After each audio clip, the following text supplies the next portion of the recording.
Good evening भाई, क्या मेरा ऑडियो वीडियो क्लियर आ रहा है? अगर क्लियर हो तो एक बार इंडिकेट कर दें सो दैट हम क्लास को स्टार्ट कर सकें। आई होप कि सभी को ऑडियो वीडियो क्लियर है। फाइन, तो ध्यान से देखिएगा।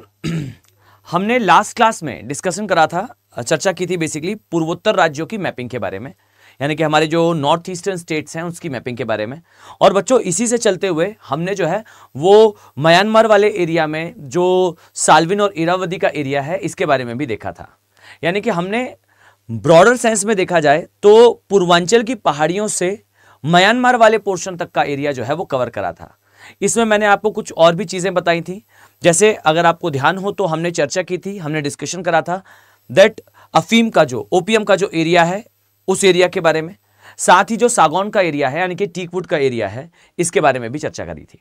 मैं मानकर चल रहा हूं कि आप सभी को वो ध्यान है और आप सभी को मेरी आवाज भी आ रही है। तो पहले तो बताओ भाई, ऑल क्लियर है? चलिए, तो मैं उम्मीद कर रहा हूं कि भाई क्लियर है वॉइस, ठीक है। तो देखिए, अब हम जो चर्चा स्टार्ट करेंगे हम रिमेनिंग पोर्शन देखेंगे। देखिए, आइए, पहली बात तो ये दैट हम जो पोर्शन देख रहे हैं, जस्ट अ सेकेंड मैं इसे एडजस्ट कर लूं। अरे भाई क्या बात है, जस्ट फ्यू सेकेंड्स। हम जो नॉर्थ ईस्टर्न स्टेट्स के बारे में देख रहे हैं, नॉर्थ ईस्ट यानी कि भारत का पूर्वोत्तर, मैं एक ही लैंग्वेज में लिखे रहने देता हूं, अदरवाइज मुझे थोड़ा स्पेस कम पड़ेगा भाई आपको समझाने में। तो देखो यार, पहली बात तो ये है, अगर आपकी एक्सपेक्टेशन ये होगी ना कि भाई सर हम जो है वो 1 घंटे के अंदर या 1.5 घंटे के अंदर उन सारी चीज़ों को जो है वो कवर कर लें जो एक्चुअली में यूपीएससी के लिए पूछी जाती है। अब मैं ये वर्ड क्यों यूज़ कर रहा हूँ एक्चुअली, क्योंकि सच बात तो ये है यार कि हम जो चीज़ें पढ़ते हैं अक्सर, ठीक है, अक्सर यूट्यूब वगैरह पर जब हम पढ़ाई करते हैं तो हम ना उन चीज़ों को ज़्यादा पढ़ने लगते हैं जो चीज़ें ज़्यादा पॉपुलर हैं रादर देन कि जो पूछी जाती हैं। इसलिए मैं आपसे कहता हूं कि देखिए, आप YouTube से पढ़ाई करिए, बहुत अच्छी बात है, बट इसमें फिर वो गहराई, वो क्वालिटी होनी चाहिए। मैं कह जरूर सकता हूं कि भाई मैं आपको यूपीएससी के बारे में पढ़ा रहा हूं, बट एक्चुअल में जिस गहराई के साथ, जिस वाटर ड्रॉप इफेक्ट के साथ यूपीएससी आपसे प्रश्न पूछता है, आप देखेंगे मैं आपको अगर वर्ल्ड के बारे में कुछ बात बता रहा हूं या इंडिया के बारे में कुछ बात बता रहा हूं तो आप डिस्कशन में देखिएगा मैं उसे वर्ल्ड तक लेकर जाऊंगा। मैं अगर हिमालय भी बता रहा हूं तो हिमालय भी बताते समय मैं उसके करंट अफेयर से होते हुए रेड पांडा, इनब्रीडिंग डिप्रेशन और अदर स्पीशीज तक पहुंचूंगा। यह कहलाता है सब्जेक्ट की गहराई में जाना। तो यह एक्सपेक्टेशन होती है। तो अगर आप ये मान रहे हो कि मैं आपको 1 घंटे की क्लास में, 2 घंटे की क्लास में मैं एक टॉपिक पूरा कंप्लीट कर दूं, तो ये मानकर चलो कि आपकी एक्सपेक्टेशन फुलफिल नहीं होगी। You are at a wrong place, ठीक है। आपको अगर शॉर्ट में पढ़ना है तो फिर आप जो है वो बहुत सारे साधन उपलब्ध हैं, आप उनसे भी ट्राई कर सकते हो, but I will do the things कि आपने अगर एक बार उसे पढ़ा तो वो रॉक सॉलिड हो, क्रिस्टल क्लियर हो, ठीक है। तो अब मैं यहां से जरा आपको थोड़ा रिकॉल कराऊं कि हमने लास्ट क्लास में क्या क्या देखा था और आगे हम बढ़ना शुरू करते हैं। देखिए, ये है हमारा north eastern area. North eastern area के लिए मैंने आपसे चर्चा की थी कि यहां पर कुछ पहाड़ियां हैं। इस तरीके से आप देखेंगे तो आपको यहां दिखाई देगा, ये पूर्वांचल की पहाड़ी है जो अरुणाचल प्रदेश में आती है, which is called as Patkai Bum. यहां आपको दिखाई देगी नागा की पहाड़ियां, विच इज नागा हिल्स। इसके नीचे आओगे देन मणिपुर हिल्स, और इसके नीचे आओगे देन आपको मिजो हिल्स दिखाई देगी, ठीक है। तो ये है हमारे पूर्वांचल की जो पहाड़ियां हैं उनका area. So this is the area जहां आपको हमारी पूर्वांचल हिल्स जो है वो दिखाई पड़ती हैं। एक बार गहरी सांस लें और ठीक से इन नामों को एक बार रिपीट कर लें, पटकाई बूम, नागा, मणि और Mizo. So these are the important hills जो आपको पूर्वांचल की पहाड़ी के रूप में दिखाई पड़ती है। अब देखो बच्चों, यहां से थोड़ा सा आगे बढ़ते हैं। ये हिस्से में आपको जो है वो म्यांमार आगे दिखाई पड़ता है। मतलब यहां से कंटिन्यूएशन में जो नीचे वाला पार्ट जाता है, यहां से ओशन स्टार्ट नहीं होता है, आपको लगभग इस हिस्से से जो है वो म्यांमार की सीमा स्टार्ट होती हुई दिखाई देगी। तो यहां पर जो आपको पूर्वांचल दिखता भी है, ये जो आपको पूर्वांचल दिखता है, पूर्वांचल की आपको पहाड़ियां दिखाई देती हैं। इन पहाड़ियों के बारे में एक बात जान लें कि इनसे नीचे आने पर इनका कंटिन्यूएशन, अर्थात बच्चों इसका जो विस्तार है, ध्यान दीजिएगा सभी लोग, now I need your concentration. अब बिल्कुल स्ट्रिक्टली इधर पे याद रखो कि पूर्वांचल की पहाड़ियों का हमें विस्तार दिखाई देता है म्यांमार के अंदर भी, और जहां यह म्यांमार में दिखता है इसे हम कहते हैं अराकान योमा। ठीक है, यह कहलाता है अराकान योमा। ठीक है, और ये जो पर्वत है, ये जो पर्वत श्रेणी है, ये श्रेणी पूर्वांचल का ही विस्तार है। और आपको इसके इस तरफ यहां देखिएगा, इस वाले भाग में ये जो एरिया दिखाई देता है इसे कहते हैं रखाइन प्रोविंस। आप सभी ने इसके बारे में जरूर पढ़ा होगा करंट अफेयर में। दिस इज रखाइन प्रांत। ठीक है, ये है रखाइन प्रोविंस या रखाइन प्रांत। अब इस प्रांत के बारे में आप क्या जानते हो? तो याद रखो, आज के समय पर इंडिया में आपको जो शरणार्थी के रूप में लोग दिखाई देंगे, ये रखाइन प्रोविंस से ही आए हैं। और ये दो प्रकार के शरणार्थी हैं इस एरिया से। ठीक, एक है जो सबसे फेमस इज चकमा शरणार्थी। ठीक, चकमा, और सेकंड इज रोहिंग्यास। तो रोहिंग्या और चकमा शरणार्थी आपको मेनली जो म्यांमार से आए हुए माइग्रेंट्स हैं, ये म्यांमार के एरिया से, ओके, ये जो है ये म्यांमार वाले एरिया से हमें आते हुए इधर पे दिखाई देते हैं। ये भारत में एक ह्यूमैनिटेरियन क्राइसिस की कंडीशन है, और इसका कारण मैं सिंपल सा आपको बताऊं तो आप ध्यान से सुनिएगा इस एरिया की जियोपॉलिटिक्स और आपके लिए एग्जाम पॉइंट ऑफ व्यू से सबसे जरूरी बात। ठीक, मेक श्योर कि म्यांमार के अंदर अभी सिविल वॉर जैसी कंडीशन है।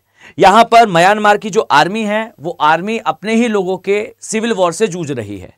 यहां दो फ्रंट है, मैं फटाफट आगे बढ़ूंगा। ये इंटरनल सिक्योरिटी का इशू है, और मैं क्यों कहता हूं कि आप ठीक से ज्योग्राफी की पढ़ाई कीजिए, क्योंकि अगर आप ज्योग्राफी ठीक से पढ़ते हैं तो ज्योग्राफी के अंदर, ज्योग्राफी ऑप्शनल के अंदर भी और जीएस के अंदर भी, ऑप्शनल में थोड़ा ज्यादा गहराई के साथ, ज्यादा अच्छे से, आप जब इंटरनल सिक्योरिटी पढ़ते हो तो उसके जितने भी मुद्दे हैं अंततः वो इस सब्जेक्ट में आ जाते हैं।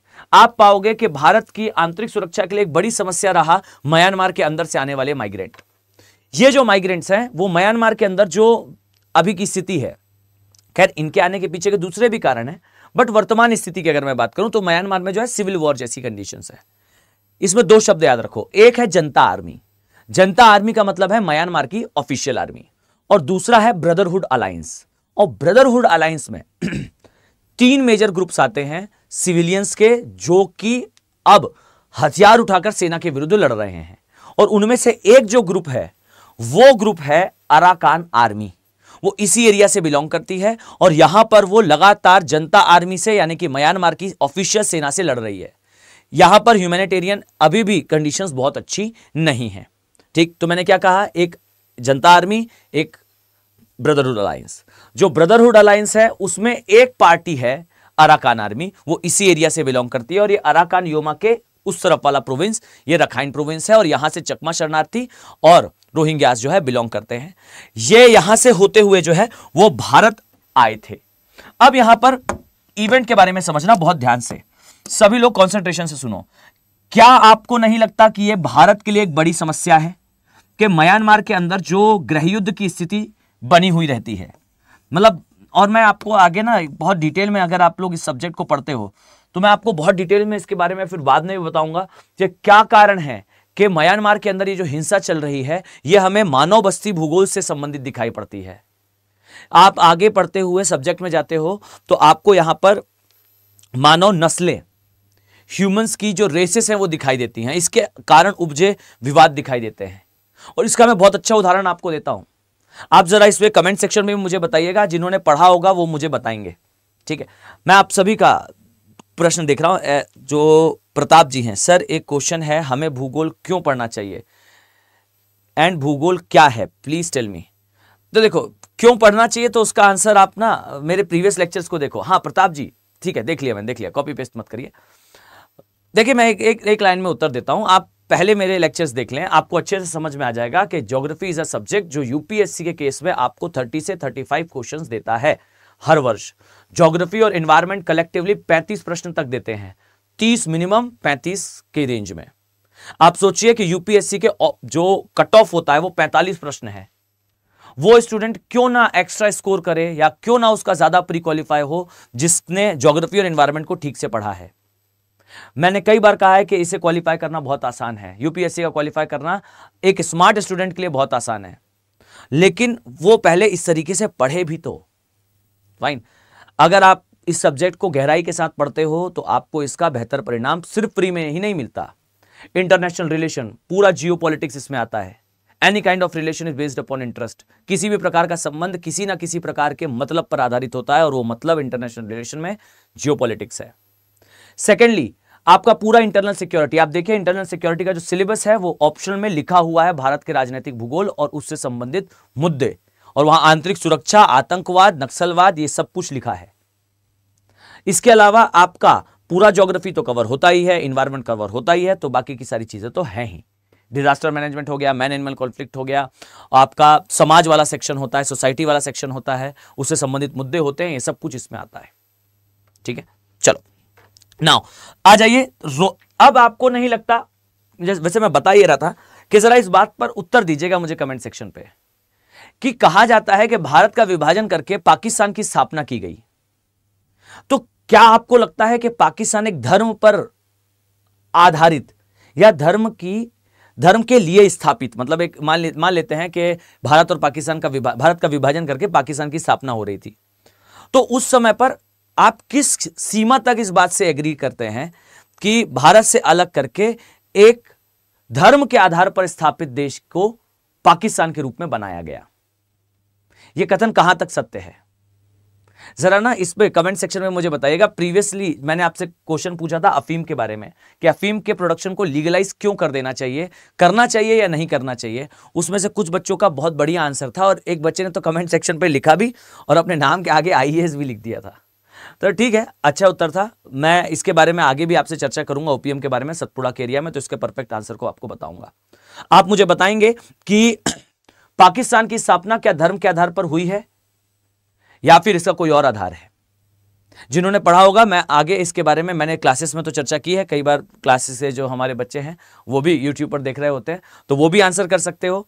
या फिर अगर आप ये कहने वाले हो कि हाँ सर, भारत से अलग करके एक इस्लाम बहुल आबादी के लिए देश बनाया गया, वो पाकिस्तान था, तो फिर मैं आपसे कहूंगा कि इस्लाम का अच्छा और बड़ा और वेल एक्सेप्टेड स्ट्रेच था बांग्लादेश। अगर पाकिस्तान की स्थापना केवल धर्म के आधार पर हुई थी, तो कैसे संभव है कि पाकिस्तान से इस्लाम की ही आबादी वाला एक एरिया कट कर खुद ही अलग हुआ?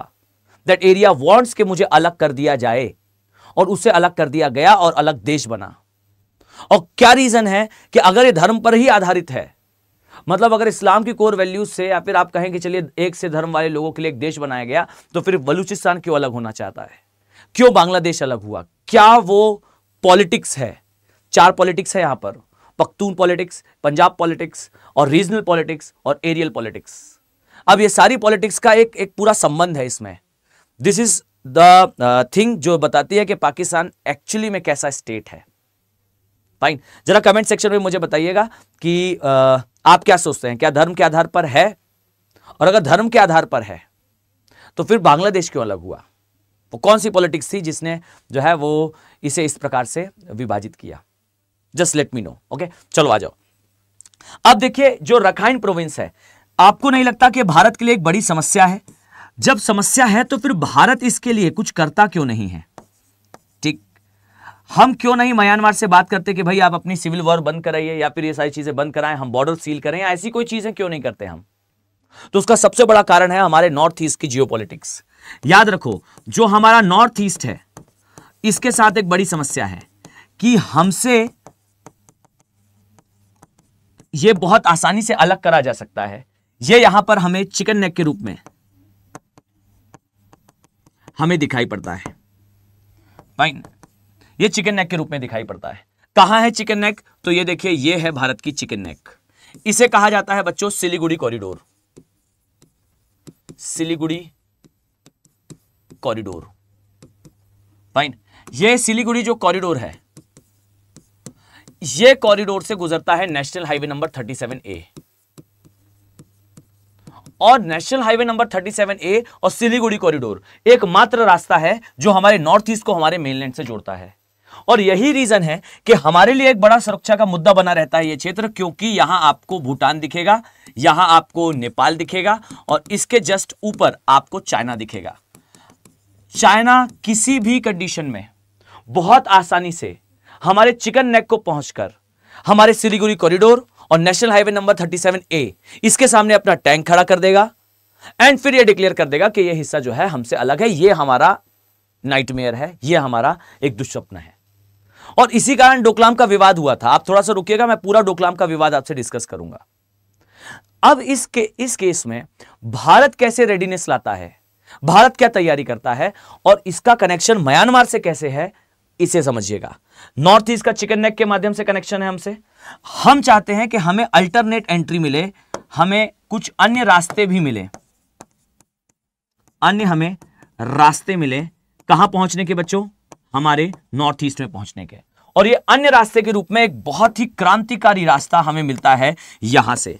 ये एरिया कहलाता है, this is called Sittwe port, fine, इसे कहते हैं सितवे बंदरगाह, सितवे बंदरगाह। अब समझना बच्चों, एकदम ध्यान से सुनिएगा, मतलब पूरे कंसंट्रेशन से, ओके। ये जो सितवे बंदरगाह है ये आता यहां पर है।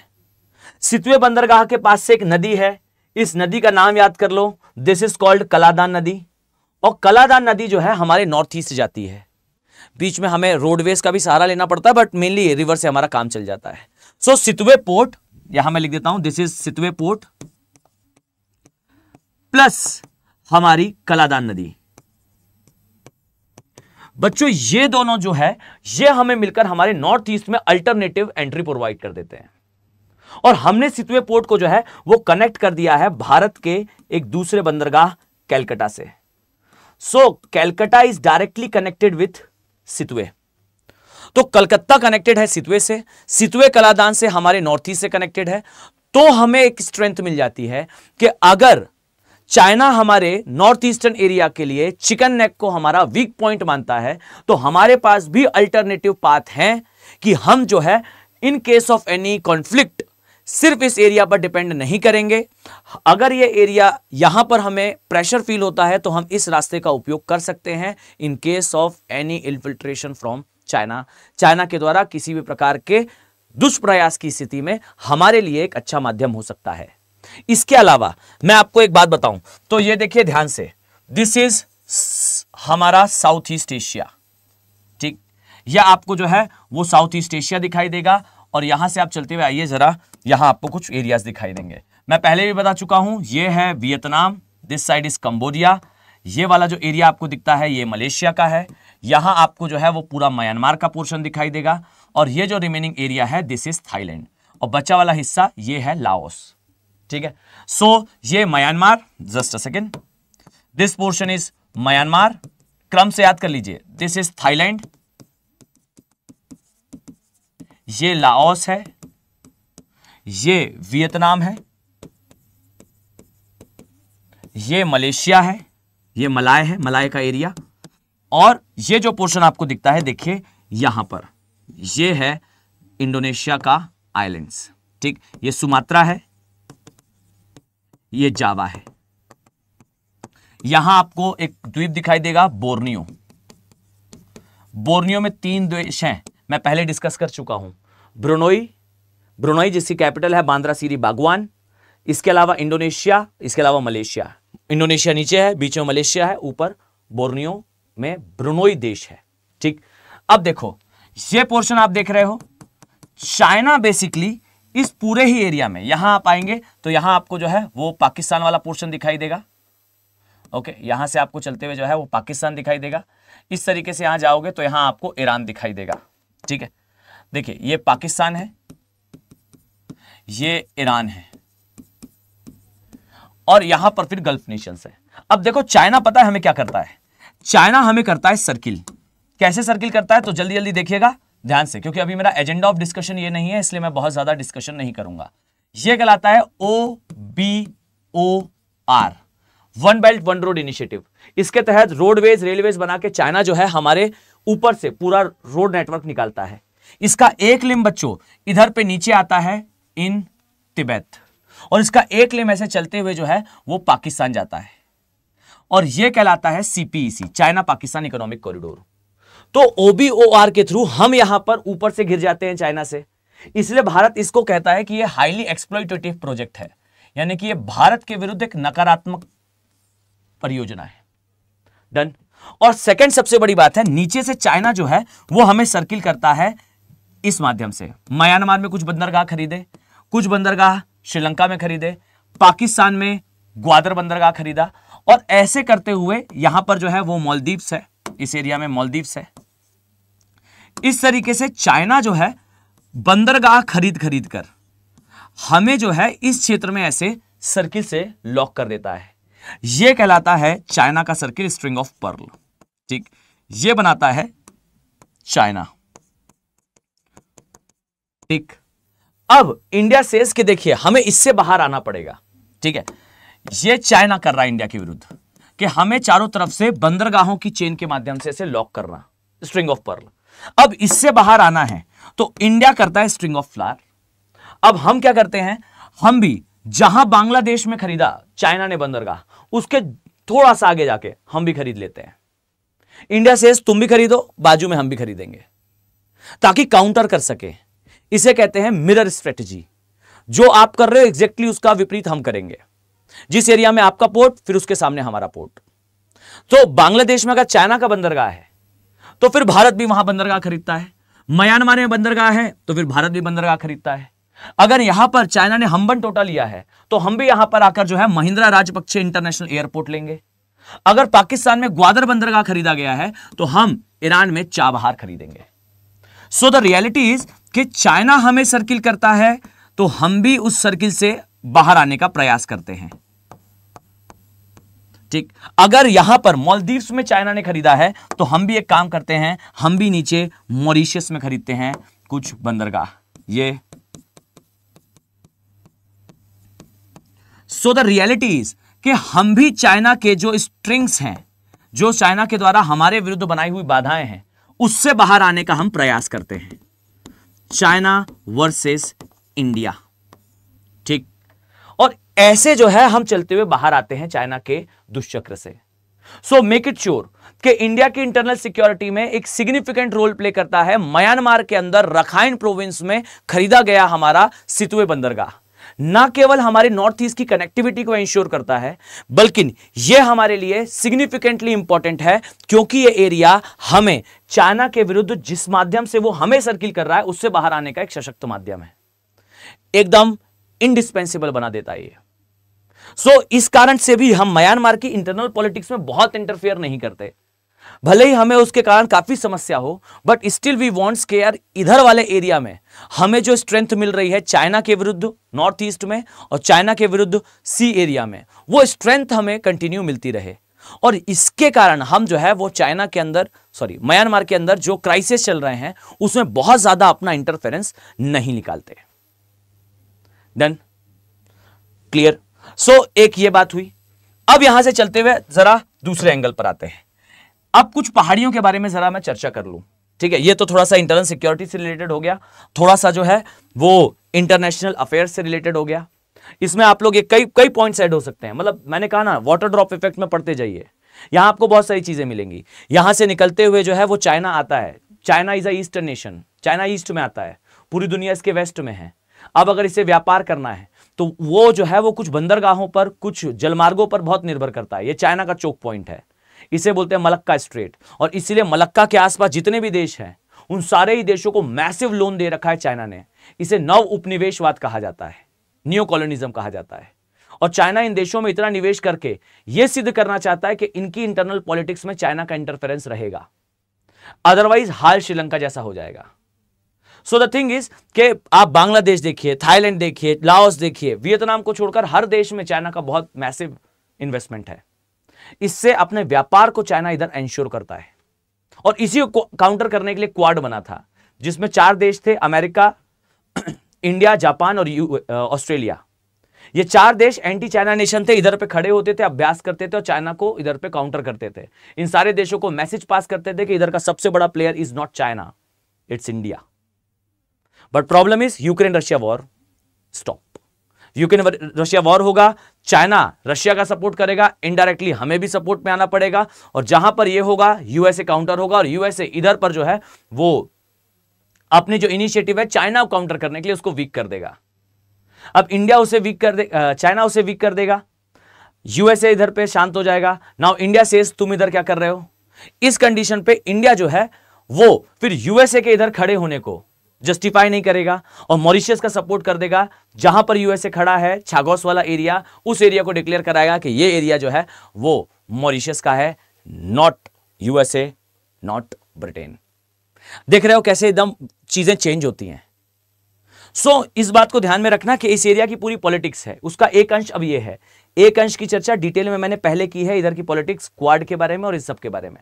मैं उम्मीद कर रहा हूं कि आप लोग इसे ठीक से याद कर पा रहे होंगे। चलिए, तो ये आपने पोर्शन देखा अब तक का। अब आओ जरा इधर पे कुछ फैक्चुअल डेटा के बारे में बात करते हैं। अब देखिए ये जो है ये नागा पहाड़ियां हैं, ये कहलाती हैं नागा हिल्स, ठीक है, ये कहलाती है नागा हिल्स। अब कुछ फैक्चुअल डेटा पर जरा ध्यान देना। नागा हिल्स की बच्चों सबसे ऊंची चोटी का नाम है सारामती, ठीक। अब जरा स्पेलिंग देखिएगा, ये है सारामती, ठीक। मैं अंग्रेजी में भी लिख देता हूं, इंग्लिश में भी लिख देता हूं, note it down. This is called as SARAMATI, Saramati, ठीक। अब यहां नोट करके कुछ नाम लिखो बच्चों। देखिए बहुत ध्यान से सुनना मेरी बात, याद रखो कि एग्जाम हॉल के अंदर दो चीजें होती हैं। सभी लोग बिल्कुल ध्यान से सुनिएगा। एग्जाम हॉल के अंदर दो चीजें होती हैं, एक होता है एग्जाम हॉल मैजिक, एक होता है exam hall fear. Exam hall magic का मतलब जानते हो? एग्जाम हॉल मैजिक का मतलब है आपने अपने जीवन में कहीं अखबार पढ़ा था, उस अखबार में एक लाइन कही गई थी और उस लाइन में लिखी हुई बात आपको एग्जाम सेंटर में उस क्वेश्चन को देखते हुए याद आ जाएगी। आप क्वेश्चन देखेंगे और अचानक आपका माइंड रिकॉल करेगा कि भाई ये लाइन मैंने कहीं पढ़ी थी और उसका उत्तर ये है। और एग्जाम हॉल फियर होता है, एग्जाम सेंटर के जस्ट बाहर खड़े होके आपने जो अखबार, आपने जो नोट्स उठा के सिर पर मार मार के उसे पढ़ा था कि भाई ये डेटा याद हो जाए क्योंकि ये डेटा आने वाला है। आप उसके बारे में प्रश्न देखोगे और जब आप प्रश्न देखोगे तो आप पाओगे कि आपको उस प्रश्न का उत्तर याद नहीं आ रहा, फियर में आप उसे भूल जाओगे। तो ये याद रखना, एग्जाम हॉल के अंदर दोनों चीज होती है, एग्जाम हॉल मैजिक और एग्जाम हॉल फियर, और दोनों ही कंडीशन पे ये डिजास्टरस हो सकता है अगर आप ठीक से उसे कंट्रोल ना करो। देखिए इसका उदाहरण, ये लिखा है सारामती। अब मैं कुछ शब्द बोल रहा हूं, देखिए एक है साबरमती और ये सब एक जैसे दिखाई देंगे। एक है साबरमती, अरे भाई this is Sabarmati, SABARMATI, Sabarmati. एक है ये वाला सारामती, SARAMATI। एक है शरावती, SHARAWATI, और एक है सागरमती, SAGARMATI। ये सारे जितने नाम आप देख रहे हो, ये सारे नाम बिल्कुल एक जैसे हैं। साबरमती, सारामती, शरावती और सागरमती, ये सारे नाम जरा ध्यान से देखना। ये सारे नाम बिल्कुल एक जैसे हैं लेकिन ये सारे अलग अलग हैं। साबरमती एक नदी है, ठीक, और ये नदी कहां बहती है? ये नदी बहती है गुजरात में। एक नदी है सारामती, लेकिन ये सारामती नदी नहीं है, ये पर्वत चोटी है। एक है शरावती, ये नदी है और ये नदी कर्नाटका की है। और एक नदी बच्चों सागरमती है, ये लूनी नदी का ही नाम है और ये नदी राजस्थान में बहती है। सो अच्छे से याद कर लो दैट नागा हिल्स की सबसे ऊंची चोटी का नाम है सारामती। ये साबरमती भी नहीं है, शरावती भी नहीं है, ये सागरमती भी नहीं है, ये केवल और केवल सारामती, सारामती है। मैं उम्मीद कर रहा हूं कि ठीक से आपको ये चीज याद रहेगी। शरावती नदी कर्नाटका की नदी है, साबरमती नदी गुजरात की नदी है और सागरमती लूनी का नाम है, पुराना, एंशिएंट, ठीक। तो इसे थोड़ा सा याद रखना नागा हिल्स के परिप्रेक्ष्य में। अब जरा आगे बढ़ो, इसके नीचे आते हैं और अब जरा कंसंट्रेशन से सुनना, अ सुपर इंपॉर्टेंट पार्ट। यहां पर एक हिल्स है, इन हिल्स का नाम है मणिपुर हिल्स, ठीक, मणिपुर हिल्स या मणिपुर की पहाड़ियां, ठीक। अब मणिपुर हिल्स के बारे में जरा सुनना शुरू करिए। कॉन्सेंट्रेशन के साथ सुनना सुपर इंपॉर्टेंट है। ठीक, मणिपुर हिल्स के पास आपको एक लेक मिलेगी। इस लेक का नाम है लोकटक झील। लोकटक झील। अब लोकटक झील के लिए सुनना शुरू करो। सबसे पहली बात, ये नॉर्थ ईस्ट की, हमारे पूर्वोत्तर राज्यों की सबसे बड़ी, हमारे जो पूर्वोत्तर राज्य हैं उसकी सबसे बड़ी ताजे पानी की झील है। सबसे बड़ी फ्रेश वाटर लेक है। फ्रेश वाटर मतलब कि ताजे पानी की झील है। ठीक, दूसरा पॉइंट, जो लोकटक झील है, इस लोकटक झील में आपको एक तैरता हुआ नेशनल पार्क, विश्व का एकमात्र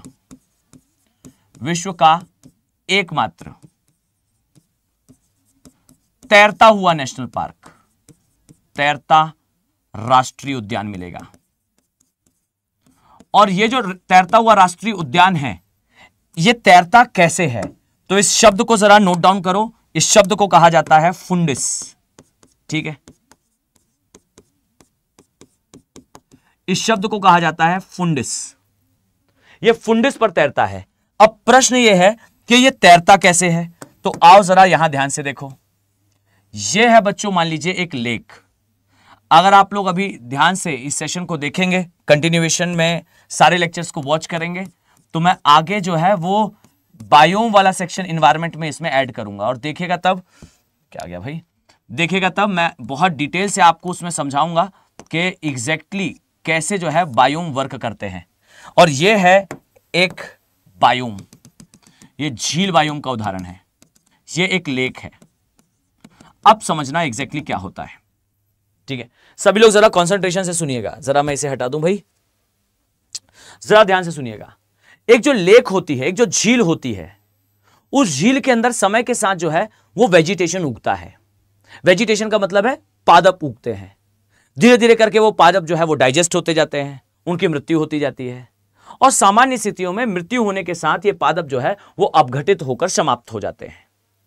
लेकिन कुछ सिग्निफिकेंट केसेस में, कुछ एकदम स्पेसिफिक केसेस में, ये जो पादप है ना, ये इनकी मृत्यु के पश्चात इनका जो अपघटित पदार्थ है वो समय के साथ तैरकर झील के ऊपर आ जाता है।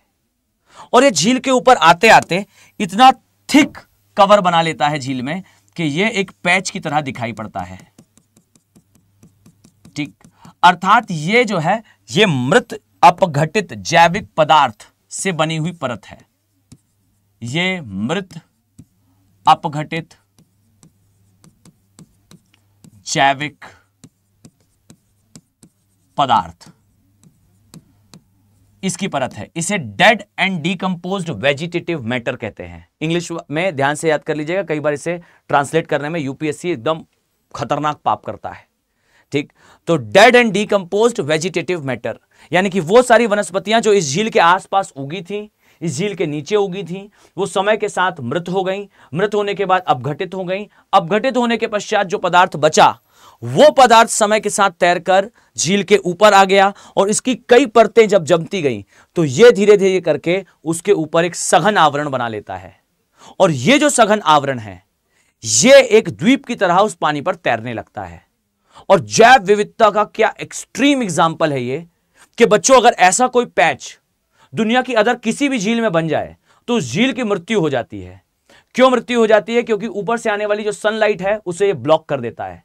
ब्लॉक करने से नीचे रहने वाले जो पादप हैं वो जीवित नहीं रह पाते और पादपों की मृत्यु होने लगती है। और धीरे धीरे करके एक मृत्यु का दुष्चक्र, एक डेथ साइकिल रन होने लगती है बॉडी के अंदर।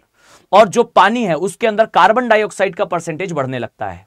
बट ऑब्वियस है कि जो सनलाइट आएगी वो ब्लॉक हो जाएगी। सनलाइट के ब्लॉक हो जाने से जो नीचे पादप उपस्थित हैं वो प्रकाश संश्लेषण अर्थात फोटोसिंथेसिस नहीं कर पाएंगे।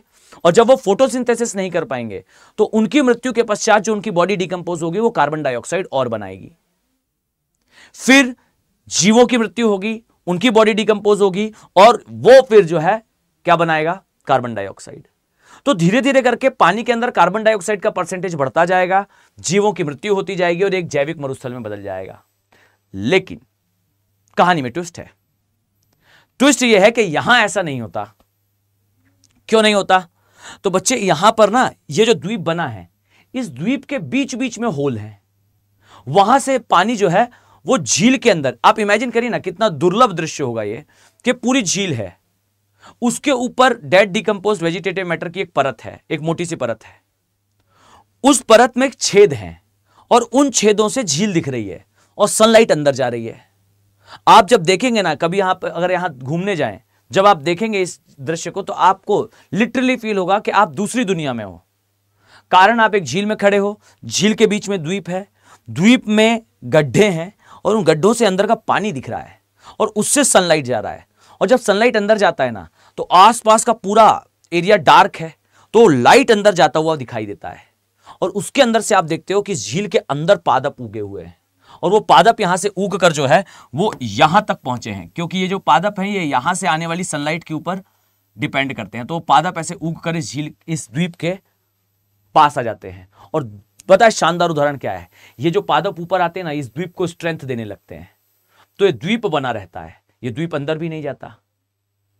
तो एक मैग्निफिसेंट एग्जाम्पल है, एकदम मार्वेलस एग्जाम्पल है बायोडायवर्सिटी का, जैव विविधता का, कि भाई सड़ा हुआ जैविक पदार्थ ऊपर तैर रहा है, उसके कारण द्वीप बन गया है, उस द्वीप में कई जगह होल हैं, उन होल से सनलाइट नीचे जा रहा है और उस सनलाइट के कारण नीचे से पादप ऊपर आ रहे हैं और वो पादप ऊपर आके इस द्वीप को सपोर्ट दे रहे हैं। दिस इज कॉल्ड फुंडिस और this is called the island and इसे कहते हैं एक नेशनल पार्क। और इस नेशनल पार्क का अब मैं जो है नाम रिवील कर देता हूं। वैसे नाम मुझे रिवील करने की जरूरत नहीं है, आप सभी ने कमेंट सेक्शन पे पहले ही लिख दिया है। ओके, तो इसका नाम जो है वो केबुल लामजाओ, ठीक है।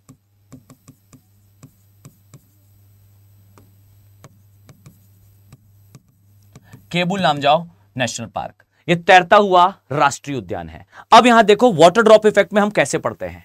अब यहां से सुनना शुरू करिए। केबुल लामजाओ जो नेशनल पार्क है फुंडिस पर तैरता है और यह नेशनल पार्क वर्ल्ड फेमस है फॉर देयर डियर्स। ये अपने हिरणों के लिए बच्चों विश्व प्रसिद्ध है। और इसमें कौन कौन से हिरण आते हैं, अब यहां ध्यान से सुनना सभी लोग। मैं चाह रहा हूं कि जब भी मैं आपको कोई चीज बताऊं ऐसी जो ज्योग्राफी से निकलते हुए एनवायरनमेंट के अंदर आ रही हो, तो आप लोग ना उसे ध्यान से नोट डाउन कर लेना, ठीक। ये जो हिरण आपको दिखाई देता है, यहां पर आपको 5 तरीके के हिरण मिलते हैं और इसमें से सबसे विशिष्ट हिरण जो है, सबसे इंपॉर्टेंट जो हिरण है वो है सांगई। सांगई, सांगई को जो है डांसिंग डियर भी बोलते हैं, ठीक। डांसिंग डियर, वो आप लोगों ने कैलेंडर वगैरह में देखा होगा, एक हिरण दिखाया जाता है। अब ऐसा नहीं कि 2 पैर पे खड़े होकर डांस करने लगता हो, आपने ना इस हिरण को देखा जरूर है, लेकिन आप सांगई अगर सर्च करोगे ना तो आपको एक ऐसा हिरण दिखाई देगा जो अक्सर ऐसे जंप लगाते हुए चल रहा होगा। ये जब जंप लगाता है तो चारों पैर से एक साथ लगाता है और फिर ये ऐसे जंप लगाते हुए आगे जाता है। ऐसा करने वाले कई हिरण होते हैं, पर यह थोड़ा विशिष्ट होता है, आकार थोड़ा सा छोटा होता है, देखने में भी काफी सुंदर होता है। इसे डांसिंग डियर कहा जाता है, सांगई। और यह याद रखना कि यह जो नेशनल पार्क है यह विश्व का एकमात्र ऐसा स्थान है जहां यह मिलता है। द ओनली प्लेस जहां सांगई है, only place in world, only place in world, विश्व का एकमात्र ऐसा स्थान जहां आपको सांगई देखने को मिलता है। और यह भी याद रखना कि एक समय पर सांगई यहां से खत्म हो गया था, फाइन, ये दोबारा पाया गया है, यहां रिवाइव करा गया है इसको, तो खत्म हो गया था, आज वापस आ गया है। और वापस आने का मेन कारण है कंजर्वेशन। तो सांगई दुनिया में और कहीं नहीं है, केवल यहीं है, इसलिए इसे यहां की स्थानिक प्रजाति भी बोलते हैं, ठीक। मैं एक शब्द यूज कर रहा हूं, स्थानिक प्रजाति, स्थानिक प्रजाति। और स्थानिक प्रजाति का मतलब क्या होता है, endemic species, endemic species, endemic का मतलब है स्थानिक, ठीक। और एंडेमिक का एक्चुअल मीनिंग है those who are not founded any other part of world, जो विश्व के और किसी हिस्से में ना मिलता हो वो स्थानिक है, और वो केवल और केवल यही मिलता है, सांगई। इसके अलावा और भी डियर्स है, ठीक है। अब देखो मैं एक ही टॉपिक में मैंने मैपिंग कराया, मैपिंग कराते हुए एक बार मैं इंटरनल सिक्योरिटी में गया, एक बार मैं इंटरनेशनल रिलेशन में गया, एक बार मैं एनवायरनमेंट में जा रहा हूं। तो ये कहलाता है एक्चुअली कोर यूपीएससी। ओके, अगर आप ऐसे पढ़ोगे तो आपको चीजों की अच्छी अंडरस्टैंडिंग होगी। फाइन, तो कोशिश करना कि आप लोग ठीक से इसके नोट्स वगैरह बनाओ, एक बात। दूसरी बात कि आप अगर चाहो तो इस सीरीज को थोड़ा सा शेयर करो, और जाने से पहले हमेशा कमेंट सेक्शन पे अपने कमेंट्स लीव करके जाया करें। मैं हर बार आपसे कुछ बातें पूछूंगा, कहूंगा कि आप उसे कमेंट सेक्शन पे बताइए, आप जरूर बताएं उसके बारे में। आज मैंने आपसे मेंस का एक प्रश्न पूछा है कि भाई क्या हम ये कह सकते हैं कि पाकिस्तान किस सीमा तक ये सही है कि पाकिस्तान जो है वो किसी धर्म के आधार पर भारत से जो है अलग करके बनाया गया देश था। हमें रिलीजन से नहीं, हमें उस टर्म से मतलब है कि क्या ये रिलीजन बेस्ड है।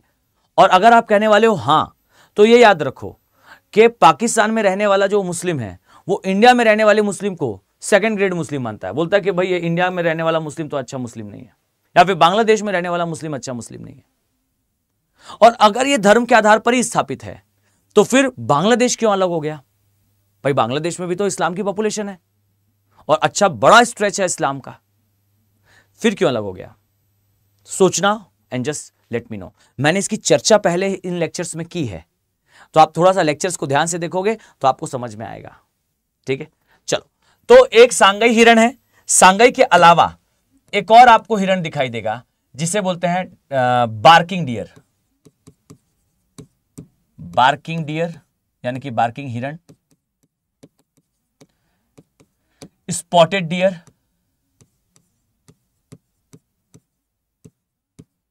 Spotted deer, musk deer. Musk deer का मतलब होता है कस्तूरी मृग, कस्तूरी मृग। और एक और होता है डांसिंग बार्किंग स्पॉटेड मस्क और स्वैम्प डियर। स्वैम्प डियर का मतलब होता है बारहसिंगा, बारहसिंगा। तो आपको बारहसिंगा दिखाई देगा, कस्तूरी मृग दिखाई देगा, स्पॉटेड डियर दिखाई देगा, मस्क डियर दिखाई देगा और सांगाई दिखाई देगा। यानी कि जो नेशनल पार्क है, this national park is highly highly highly highly famous for their हिरण, देयर डियर्स। ये अपने डियर्स के लिए काफी ज्यादा प्रसिद्ध है। ठीक, डन। तो देखिए, मणिपुर हिल्स में लोकटक झील, ताजे पानी की सबसे बड़ी झील, तैरता हुआ नेशनल पार्क, उस नेशनल पार्क के हिरण। और अब लास्ट स्टेटमेंट बता रहा हूं, ध्यान से सुनना। अब मैं इसका अंतिम स्टेटमेंट बता रहा हूं, तो सभी लोग ध्यानपूर्वक कान लगाकर सुनिएगा। देखिए, ये जो है ये कन्वेंशन का हिस्सा है। ठीक, ये एक रामसर साइट है, रामसर कन्वेंशन। अब देखो, ये रामसर कन्वेंशन 1971-72 में स्टार्ट हुआ था, और ये जो है ये रामसर कन्वेंशन आर्द्र भूमि के संरक्षण की बात करता है, आर्द्र भूमि संरक्षण की बात करता है। रामसर जो है वो ईरान का एक शहर है। ईरान के शहर से आर्द्र भूमि के संरक्षण के लिए कार्यक्रम शुरू करे गए थे, इसलिए इसका नाम रामसर कन्वेंशन है। अक्सर बच्चे पढ़ तो लेते हैं बट उन्हें पता ही नहीं होता कि एग्जैक्टली इसका रामसर नाम क्यों है।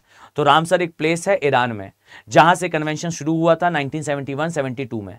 वर्तमान में भारत में 80 रामसर साइट्स हैं, जिनमें से एक जो है 80 के आसपास, मतलब एग्जैक्टली फिगर देख लीजिएगा क्योंकि कंटिन्यू में जो है वो भारत में लगातार रामसर साइट्स बढ़ाई जा रही हैं। तो I am not that much updated कि अभी वर्तमान में कितनी है, बस 80 हैं। 80 से कुछ ज़्यादा है, मतलब 85 से तो कम है, 80 से थोड़ा ज़्यादा है। देख लीजिए, इसके बीच का एक आंकड़ा होगा, इतनी रामसर साइट्स है। ठीक है, और इनमें से एक जो है वो हमारी मणिपुर की लोकटक झील है। एक बच्चे ने बताया है, कुंदन जी ने 82 है। देखो भाई, मैं सच बताता हूं, मैं स्पष्ट कह देता हूं कि मुझे एकदम एग्जैक्टली डेटा याद नहीं है कि वो 82 है 85 है, बस 80 से 85 के बीच में है या 89 के बीच में। इसे आप लोग थोड़ा सा देख लीजिएगा। ठीक है, मतलब एग्जैक्ट नंबर आप लोग देख लीजिएगा। चाहोगे तो मैं कल एकदम ऐसा परफेक्ट नंबर बोलकर आपको बता दूंगा। ठीक है, डन। अभी बहुत सारे लोग 89 कह रहे हैं, तो मेजॉरिटी के साथ मैं चला जाता हूं। मेरा इसमें मत नहीं है, मैं न्यूट्रल हूं। तो ये मत कहिएगा कि सर आपने 89 कह दिया था। तो अभी मुझे जो कमेंट दिखाई दे रहे हैं, ज्यादातर लोग जो है वो 89 कह रहे हैं। आप लोग 89 जो है वो मान लें, लेकिन आप एक बार इसे क्रॉस चेक कर लीजिएगा, क्योंकि अंतिम बार जो मैंने देखा था जब रंगनाथिट्टू को डिक्लेयर करा गया था, हाँ जब रंगनाथिट्टू के आसपास इसे डिक्लेयर करा गया था तो 80 के आसपास ये थे। उसके बाद लगातार आए तो बीच में मैंने उनसे अपडेट नहीं करा, संख्या मैंने ध्यान नहीं दी। तो आप लोग देख लीजिएगा कि वो 89 है। ठीक है, वैसे ज्यादातर लोग 89 कह रहे हैं, तो मोस्ट प्रोबेबली ये 89 के आसपास ही होगा। ठीक है बच्चों, सो मेक श्योर के 89 हमें रामसर कन्वेंशन के एरिया दिखाई पड़ते हैं। चलिए अब सुने ध्यान से, ये तो सबको पता होता है ठीक कि भाई रामसर साइट तो है ये, लेकिन अब मेरे प्रश्न का उत्तर दीजिए, जल्दी से बताओ। हाँ 89, चलो मैं मान लेता हूं 89 होगा। ठीक है, आई एक्सेप्टेड कि 89 होगा। खुश? तो आप स्पैमिंग बंद कर दो भाई। हाँ देख लिया मैंने, देखो सब मुझे गिनती भी सिखा रहे हैं कि सर 85 + 4 89 होता है, अभी 4 और डिक्लेयर करे गए हैं। हाँ मैं सीख गया भाई, 89 + 4 85 + 4 89, तो वर्तमान में 89 साइट्स हैं, आप लोग इसे देख लीजिएगा। ठीक है, खुश? डन। तो अब आगे बढ़ जाता हूं मैं। देखिए अब देखो, अब आप लोग मुझे सिखा रहे थे, अब मैं आप लोग को सिखाता हूं। ओके, अब एक बात बताओ यार, रामसर साइट्स तो डिक्लेयर करते हैं, लेकिन वो रामसर साइट्स जो खतरे में हो उसे किस रिकॉर्ड में रखा जाता है? जल्दी से बताइए, वो रामसर साइट्स, वो रामसर प्लेसेस जो खतरे में होते हैं उन्हें किस में रखा जाता है? को बता पाएगा कि रामसर साइट्स जो खतरे में हैं उन्हें किस में रखा जाता है? उन्हें एक अलग रिकॉर्ड में रखा जाता है, एक अलग लिस्ट में डाला जाता है। जल्दी से बताइए, उन्हें किस में रखा जाता है? Anyone knows? मैं लिख कर देता हूं कि ज्यादातर बच्चों को नहीं पता होगा। अक्सर बच्चे जो है वो रामसर साइट्स तो पढ़कर जाते हैं, फाइन, लेकिन वो रामसर साइट्स जो खतरे में होती हैं उन्हें कहां रखा जाता है? ओके, उन्हें ना देखो सारे लोग बढ़िया से लिख रहे हैं उसमें कि रेड डेटा बुक। अरे नहीं, रेड डेटा बुक तो IUCN जारी करता है। IUCN की किताब रेड डेटा बुक जीवों से रिलेटेड है। देखा, अब बताया भाई 85 + 4 89 राइट। अरे ऐसे मजाक कर रहा हूं, ऐसे कोई दिक्कत नहीं है, वो उनका उद्देश्य सही था, मतलब वो ऐसा इंसल्ट करने के लिए नहीं कह रहे थे कि ऐसा हो, बस वो मजाक में ही कह रहे थे। 85 + 4 4 और नहीं आई हैं, तो ठीक है, अच्छी बात है। एक्चुअल में वो रामसर साइट्स जो खतरे में होती हैं उन्हें एक अलग रिकॉर्ड में रखा जाता है। That record is called as Montreux record. Very good, कुछ बच्चों ने आंसर दिया, आई अप्रिशिएट। इन्हें कहा जाता है मॉन्ट्रिएक्स रिकॉर्ड, मॉन्ट्रिएक्स रिकॉर्ड। ठीक, और मॉन्ट्रिएक्स रिकॉर्ड में भारत में तो 80 क्षेत्र आते हैं, 89 क्षेत्र आते हैं रामसर के, लेकिन मॉन्ट्रिएक्स रिकॉर्ड में कितने आते हैं ये सबसे ज्यादा काम का है। फाइन, अब देखो, अब सब लोग बताने लगे सर मॉन्ट्रिएक्स रिकॉर्ड। ओके, अरे नहीं बच्चे, मॉन्ट्रियल प्रोटोकॉल नहीं, मॉन्ट्रिएक्स। ठीक, अब बताइए मॉन्ट्रिएक्स रिकॉर्ड में कितने आते हैं? मान लेते हैं कि आर्द्रभूमि तो 89 है, बट मॉन्ट्रिएक्स कितने हैं? कितने क्षेत्र हैं भारत में जो आर्द्रभूमि क्षेत्र में तो आते हैं बट वो खतरे में भी है? GTL करना चाहिए sir. What is the meaning of GLT? What is GLT? मुझे नहीं पता, कोई जानता हो तो GLT, आई डोंट नो। बताइए कितने आते हैं? चीटिंग कर रहे हैं। और अरे ऐसा सर्च कर नहीं बताना है भाई, अपने दिमाग से उत्तर करिएगा। ओके, अरे दुर्गेश जी ऐसा कोई दिक्कत थोड़ी है, सही कर रहे थे आप, ऐसा कोई दिक्कत नहीं है। मतलब मैं किसी को ऐसा नहीं कह रहा हूँ कि अरे कैसे बता दिया भाई, बढ़िया है, फाइन। 2 आते हैं बच्चों, केवल 2। ओके, देयर आर 2 प्लेसेस जो मॉन्ट्रिएक्स रिकॉर्ड में आते हैं, और ये 2 प्लेसेस में से एक खुद लोकटक झील है।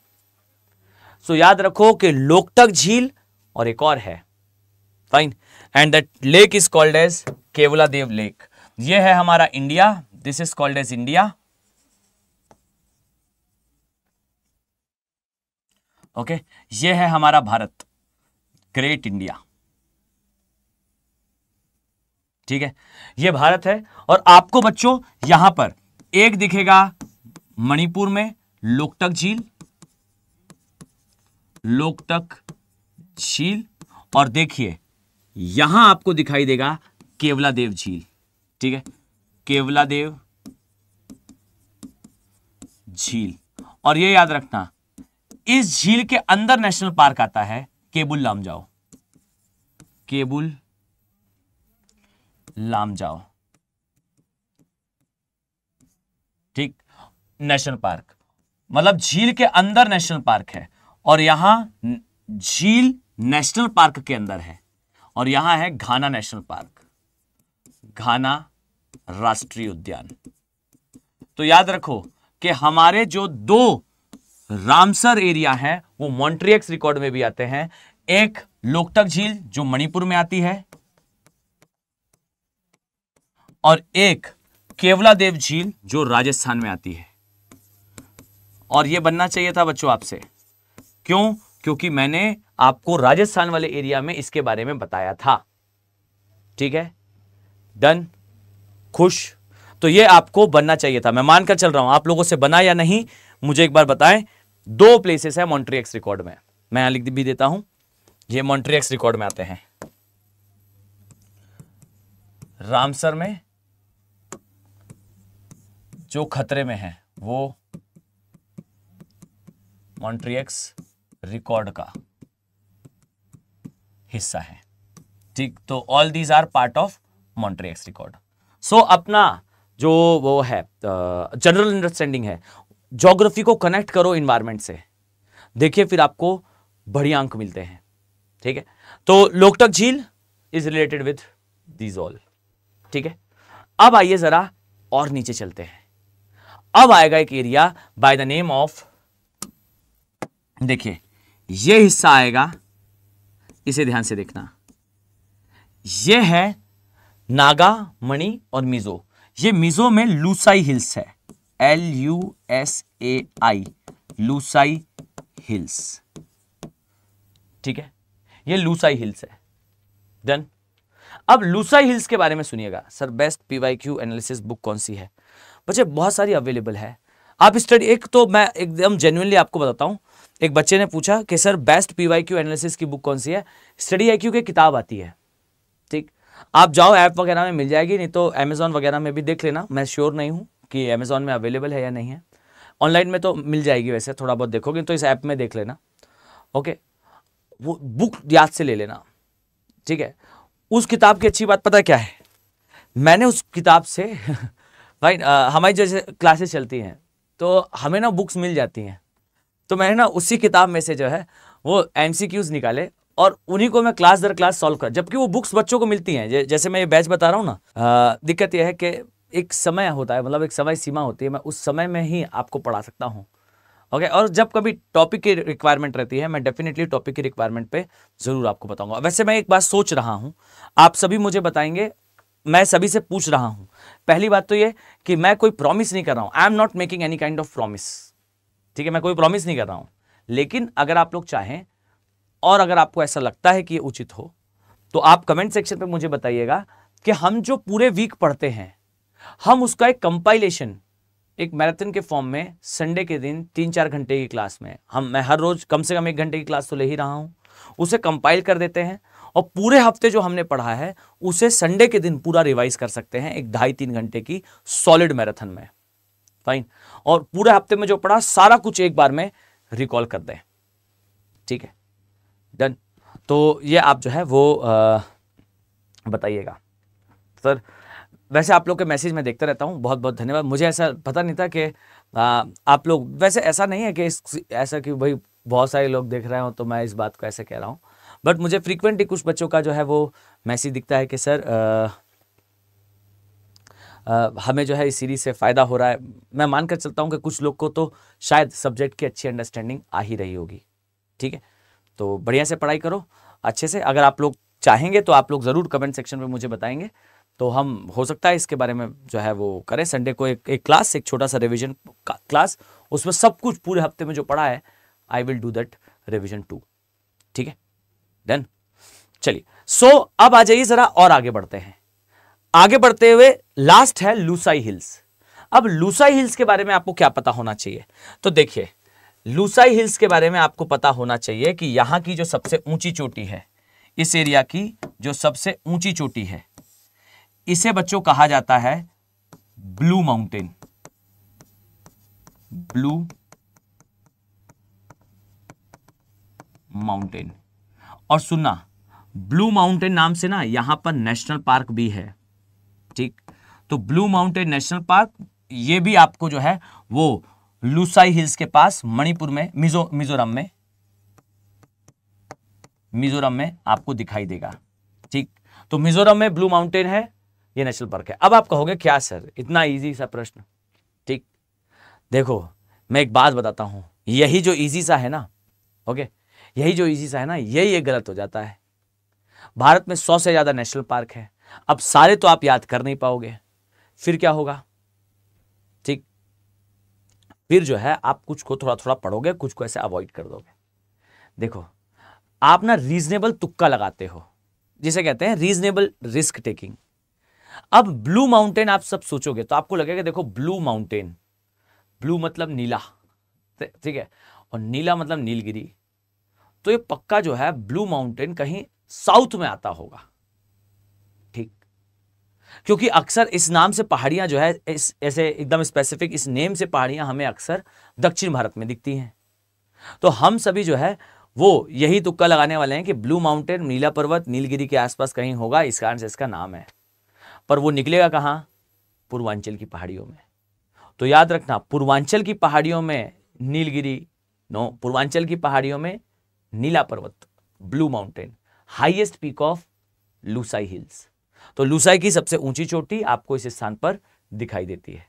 और इसके पश्चात ये पूरा एरिया जो है वो फिर नीचे से मणिपुर के बाद, मिजोरम के बाद ये नीचे जो है वो म्यांमार का पोर्शन स्टार्ट होता है। इसके बारे में पूरी चर्चा मैं कर चुका हूं लास्ट लेक्चर में, ठीक है, डन। तो इसे आप लोग ठीक से अपने माइंड पर रखिएगा, ओके। अब जरा लास्ट डायमेंशन ध्यान से सुनना, उसके बाद ये मैपिंग यहां पर हमारी समाप्त होगी। नॉर्थ ईस्ट में जो इसका नीचे वाला एरिया है वो मैंने आपको पूरा बता दिया है, ठीक है। अब यहां सभी लोग ध्यान से सुनना, मेक इट श्योर कि हमारा जो नॉर्थ ईस्टर्न एरिया है, why China is very desperately wants this area.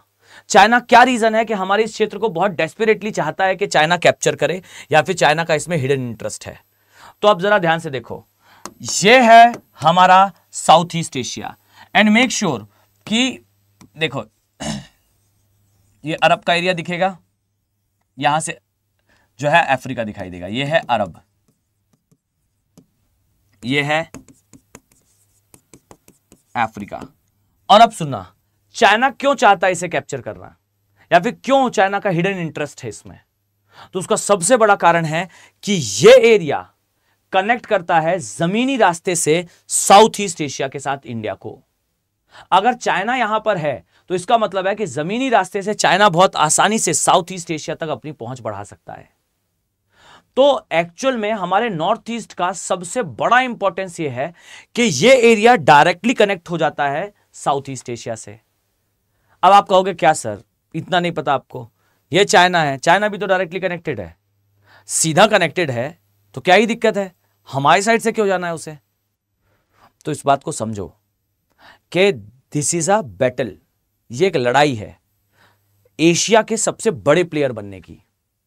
India and China both are in a hidden race to became a leader of South east Asia. दक्षिण पूर्वी Asia का सबसे बड़ा leader बनने की एक रेस चल रही है इंडिया और चाइना के बीच में। इसमें चाइना अपनी मनी से और इंडिया अपने माइंड से रन करता है। कैसे माइंड से रन करता है, तो देखिए हम जो है इस एरिया के साथ कल्चरल सिमिलैरिटी में हैं। एक शब्द होता है, आप जब इंटरनेशनल रिलेशन पढ़ते हो, पीपल टू पीपल कॉन्टेक्ट, व्यक्ति का व्यक्ति से संबंध।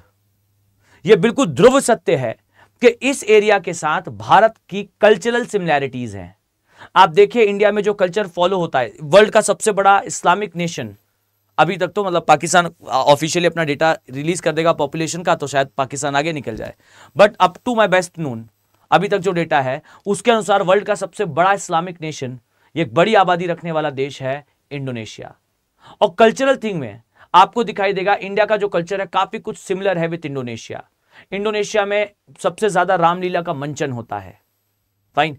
इंडोनेशिया में आपको बहुत सारे टेम्पल्स दिखाई देंगे, और इंडोनेशिया में आपको इंडियन आर्ट एंड कल्चर के बहुत सारे फॉर्म्स दिखाई पड़ते हैं। कल्चरली हम जो है इंडोनेशिया से काफी मिलते जुलते हैं।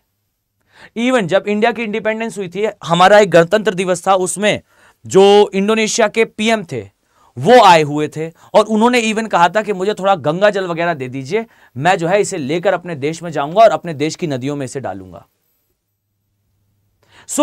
और एक नॉन अलाइन मूवमेंट का भी एक बड़ा पार्ट रहा था। इंडिया का बहुत अच्छी कल्चरल सिमिलैरिटी इंडोनेशिया के साथ है।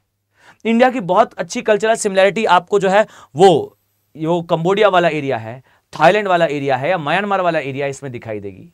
यहां पर रिलीजियस फॉर्म में चाहे आप जैनिज्म को चाहे आप बुद्धिज्म को देख लीजिए, माफ कीजिएगा बुद्धिज्म को देख लीजिए, या फिर आप यहां पर जो है वो कल्चरल थिंग्स में आप इंडिया में जो कहानियां, किस्से, संस्कृतियां फॉलो होती हैं उन्हें देख लीजिए। इससे इंडिया को यहां एक बेटर एज मिलता है। इसे कहते हैं पर्सन टू पर्सन कॉन्टेक्ट है हमारा, व्यक्ति व्यक्ति को जानता है। भले ही आप इंडोनेशिया में रहने वाले किसी व्यक्ति को ना जाने, लेकिन वो जरूर है दैट दे नोज के एक नेशन इंडिया है, वहां पर ऐसा ही करने वाले कुछ लोग रहते हैं। अब यहां पर आ जाता है नॉर्थ ईस्ट की बारी। अब देखिए नॉर्थ ईस्ट जो है इंडिया को एक बढ़त देता है कि हमारे आज नहीं तो कल म्यांमार से संबंध अच्छे होंगे, अभी भी अच्छे हैं, बाद में और अच्छे होंगे। हम रोडवेज, रेलवेज, पाइपलाइन के थ्रू इन देशों से कनेक्ट होंगे और जब हम इनसे कनेक्ट होंगे ना, तो इन देशों की सबसे बड़ी समस्या है इनमें अधोसंरचना की कमी, इंफ्रास्ट्रक्चर डेवलपमेंट की कमी। और इंडिया नोज कि चाइना जैसे इंफ्रास्ट्रक्चर डेवलप कर रहा है, इंडिया वैसे नहीं करेगा। चाइना क्या करता है, एक शब्द याद कर लो यहां पर सब लोग, एक्सप्लॉइटेटिव प्रोजेक्ट। चाइना यहां नव उपनिवेशवाद लाता है। क्या है नव उपनिवेशवाद? तो सिंपल वर्ड्स में अगर मैं कहूं तो चाइना सेज कि भाई, जैसे मैं आप लोगों से कहूं कि भाई एक बात बताओ, जैसा मैं कहूंगा आप वैसा करने लगो, आप बताइए इसके लिए आप कितना पैसा लेंगे? तो आप कहेंगे सर हम क्यों पैसा लें, हमें जरूरत नहीं है, हमें जो है वो हम आपके अनुसार क्यों चले। पर आपने जाते जाते कहा सर थोड़ा लोन मिल जाता तो बढ़िया रहता, बिजनेस कर लेते अगर आपके पास पैसा वैसा है तो। आईसीएस कितना पैसा चाहिए? आपने कहा सर 5 लाख रुपए दे दो, मैं बढ़िया बिजनेस करूंगा। नाउ आईसीएस, अरे 5 लाख में क्या होगा, एक काम करो ये 50 करोड़ रुपए रखो, इससे बिजनेस करना। अब आपको अचानक से लगेगा कि यार पैसा तो मिल रहा है बिजनेस करने के लिए, आइडिया भी है, बस वो आइडिया 5 लाख के अनुसार था, अब 50 करोड़ के अनुसार कर लेते हैं। तो आप जो है वो क्या करेंगे, लाओ दो 50 करोड़ दो, हम करते बिजनेस। लेकिन दिक्कत है, आपके पास स्किल, आपके पास योग्यता, आपके पास मैन पावर केवल 5 लाख के इन्वेस्टमेंट वाले बिजनेस के लिए था।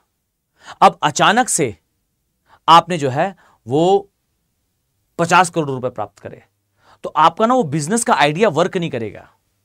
और मैंने पता है क्या करा, अभी मैंने पहले आपको ऑफर दिया कि आप 50 करोड़ रुपए लो और मेरी हर बात मानना। आपने कहा नहीं, लेकिन मैंने अभी आपको जो लोन दिया ना, वो लोन कभी आप वापस नहीं कर पाओगे। और अब मैं आपसे कहूंगा कि यार देखो लोन वापस करो जल्दी। अब आप कहोगे यार सर अभी तो लोन का पैसा वापस करने का मतलब हमारे पास स्ट्रेंथ नहीं है। तो ऐसे कोई बात नहीं, आप एक काम करिए, जो मैं कहता हूं वैसा करते जाइए। इनडायरेक्टली मैंने करा वही है। इसे नवोपनिवेशवाद कहते हैं, नियो इकोनॉमिक कॉलोनिज्म कहा जाता है। और इसमें चाइना इन देशों को मैसिव लेवल पर देता है लोन। और लोन देने के बाद चाइना ने कहा कि देखो एक काम करो, मान लीजिए कोई देश है, मान लीजिए थाईलैंड है या फिर मलेशिया है, चाइना से एक काम करिए, श्रीलंका या बांग्लादेश है, एक काम करो ये पैसा ले जाओ। और चाइना ये बहुत पावरफुली बोलता है कि भाई मैं आपको रियलिटी बताता हूं कि एशिया के सारे देश क्यों वीक हैं। एशिया के सारे देश इसलिए वीक हैं क्योंकि उनके पास पैसा नहीं है। और पैसा कहां से आता है? व्यापार से आता है। और व्यापार कैसे होता है? अधोसंरचना से होता है, इंफ्रास्ट्रक्चर से होता है। अब अगर मैंने आपसे कहा कि भाई एक बात बताओ, आपके शहर में, आपके गली मोहल्लों में केला, अंगूर, संतरा, ये जो फ्रूट्स हैं ये 200-250 रुपए किलो मिलते हैं, आप इन्हें लेकर सीधा कतर, कुवैत, यमन इन देशों में क्यों नहीं बेचते? यहां पर इन फ्रूट्स की कीमत 10,000 रुपए किलो है। तो आप मुझसे कहोगे कि अरे सर कैसे बेचेंगे, अब यहां से लेकर हम कतर, कुवैत जाएंगे कैसे? और अचानक से मेरे पास शक्ति आ जाए और मैं आपके गली मोहल्ले के सामने से एक रोड बनाऊं और रोड जाकर जो है सीधा कतर, कुवैत, यमन यहां उतरे, तो आप सब क्या करने वाले हैं? आप सब अभी के अभी जो है वो बंद करेंगे यूपीएससी की तैयारी। पहले खरीदेंगे गाड़ी और खरीदेंगे केला, अंगूर, संतरा, और ये सारे फल खरीद कर रखेंगे गाड़ी में और सीधा निकलेंगे यमन, कतर, कुवैत, और वहां जाकर बेचेंगे। और ये जब आप बेचेंगे ना, तो वहां से आपको गांधी जी नहीं मिलने वाले, वहां से आपको यूएस डॉलर मिलने वाले हैं। बट यूएस डॉलर इंडिया में नहीं चलता। तो आप आओगे, भारत सरकार को 10,000 यूएस डॉलर एक दिन का दोगे और भारत सरकार आपको उसके बदले जो है वो लाखों रुपए देगी। अब एक दिन का 80 लाख रुपए आपके पास आ गया। अब इतनी धनराशि का क्या कीजिएगा? तो आप सबसे पहले जाएंगे और चलिए खरीदते हैं सबसे पहले कार। आपने खरीदी कार, फिर खरीदा घर, और फिर खरीदे उत्पाद। और जब आप ये करेंगे तो आप ऐसा करने वाले एकमात्र व्यक्ति नहीं होंगे, ऐसे बहुत सारे लोग होंगे जो सड़क से उधर जाएंगे, विदेशी मुद्रा लाएंगे और भारत में सामान खरीदेंगे। और जब वो ये खरीद रहे होंगे तो उस कंडीशन पे वो उन उद्योगों की मांग बढ़ा देंगे, जिससे वो उद्योग जो है अपनी नई नई यूनिट्स स्टैब्लिश करेंगे। और जब वो नई नई यूनिट्स स्टैब्लिश करेंगे तो उस समय पर आर्थिक गतिविधियां बढ़ेंगी, लोगों को रोजगार मिलेगा और उन लोगों को पैसा दिया जाएगा कंपनीज के द्वारा, और फिर वो लोग जाएंगे मार्केट में और वो कोई और उत्पाद खरीदेंगे। और ऐसे करते हुए विकास की अविरल धारा, यानी कि कंटिन्यूअस फ्लो ऑफ डेवलपमेंट, ये स्टार्ट होगा और देश विकास की राह में आगे बढ़ेगा। और ये सब कुछ जो हुआ वो सिर्फ एक सड़क से हुआ, जो सड़क आपके मोहल्ले में बनी थी और कतर, कुवैत में उतरी थी। सो द रियलिटी इज, अगर कोई भी देश विकास करना चाहता है तो उसके सबसे इंपॉर्टेंट थिंग है कि उस देश के पास अधोसंरचना हो, इंफ्रास्ट्रक्चर हो, रोडवेज हो, रेलवेज हो, वाटरवे, पाइपलाइन, ये सब कुछ हो। अब रिक्वायरमेंट ये है कि इसे बनाए कैसे। तो चाइना बोलता है हम हैं, हमसे पैसा ले लो, ये रोडवेज रेलवेज बना लो और बढ़िया से विकास कर लो। अब ये देश बोलते हैं यार चाइना तो बड़ा ऐसा एकदम देव मानुस है, चाइना से पैसा ले लेते हैं, अधोसंरचना बना लेते हैं, विकास कर लेते हैं। अब ये सारी बात सुन के ये बेचारे देश जो है वो लोन ले चुके हैं। अब लोन लेने के बाद होता यह है कि चाइना बोलता है कि पैसा ले जाओ, बना लो इंफ्रास्ट्रक्चर। अब देश के साथ दिक्कत यह है कि इतनी बड़ी कंपनीज नहीं है, तो चाइना ने बोला अरे डरने की क्या बात है, हम है ना, हमसे लो पैसा, हमने भेज दी कंपनी, हमारी कंपनी को तुम ये पैसा दे दो, हमारी कंपनी तुम्हारे यहां ये बना देगी।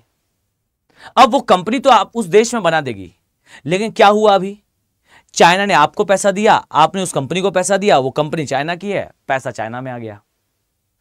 अब लेकिन चाइना ने अपने पैसे को आपको देकर आपके देश में एक अधोसंरचना बनाई और आप उसका पैसा अब रीपे नहीं कर पाओगे।